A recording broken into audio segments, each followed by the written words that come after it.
जय हिंद बच्चों, आइए आज हम देखते हैं एजियोट्रॉपिक मिक्सचर या फिर एजियोट्रॉप्स। इसको हम लोग कांस्टेंट बॉइलिंग मिक्सचर भी बोलते हैं। क्या मतलब है इसका?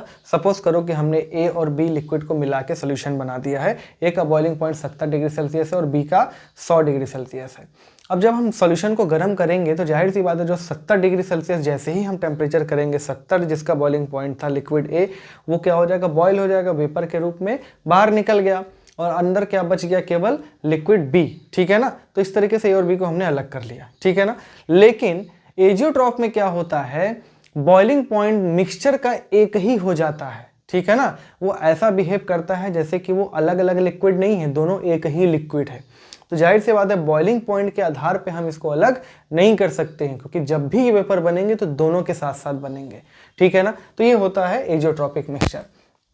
तो liquid liquid mixture which has constant boiling point. ठीक, अब आइडियल सॉल्यूशन कभी भी एजियोट्रॉप्स नहीं बन सकता। एजियोट्रॉप्स को कभी भी फ्रैक्शनल डिस्टिलेशन यानी बॉइलिंग पॉइंट के आधार पे हम कभी भी अलग नहीं कर सकते हैं। ठीक है, जब भी वेपर बनेगा दोनों का साथ साथ बनेगा। ये नहीं कि एक का पहले बन गया और एक का बाद में बना तो बाद में जिसका बन रहा है वो ऐसे ही पड़ा हुआ है। नहीं, दोनों का एक साथ बनेगा, तो अलग तो नहीं कर सकते।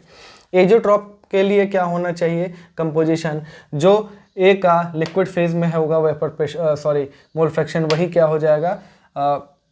लिक्विड फेज में और वेपर फेज में दोनों बराबर होगा। बी का भी क्या होगा? जो लिक्विड फेज में मोल फ्रैक्शन होगा वही क्या होगा? वेपर फेज में भी होगा। अब देखो, दो तरीके के एजियोट्रॉपिक होते हैं मिक्सचर। एक होता है मिनिमम बॉइलिंग एजियोट्रॉप और होता है मैक्सिमम बॉइलिंग एजियोट्रॉप। मिनिमम से साफ पता चल रहा है कि बॉइलिंग पॉइंट दोनों ही कंपोनेंट से अगर पूरे मिक्सचर का कम आ रहा है, जैसे मान लो 70 है 100 है, ठीक है ना? अगर बॉइलिंग पॉइंट इस मिक्सचर का 60 आ गया तो वो क्या कहलाएगा?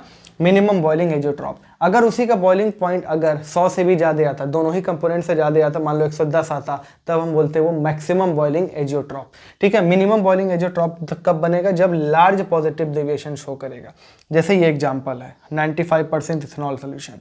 ठीक, और मैक्सिमम बॉइलिंग एजियोट्रॉप में क्या होगा? लार्ज नेगेटिव डेविएशन शो करेगा, ये 68% HNO3 सोल्यूशन। ठीक है ना? तो अगर केवल एजियोट्रॉप का एग्जांपल पूछता है तो चाहे तो ये कुछ भी लिख सकते हैं। तो दिस इज ऑल अबाउट, इसमें इससे ज़्यादा कुछ भी नहीं पूछने वाला है बोर्ड में आपसे, तो आप इसको नोट कर लीजिए। फिर मिलते हैं अगले क्लास में, तब तक के लिए जय हिंद।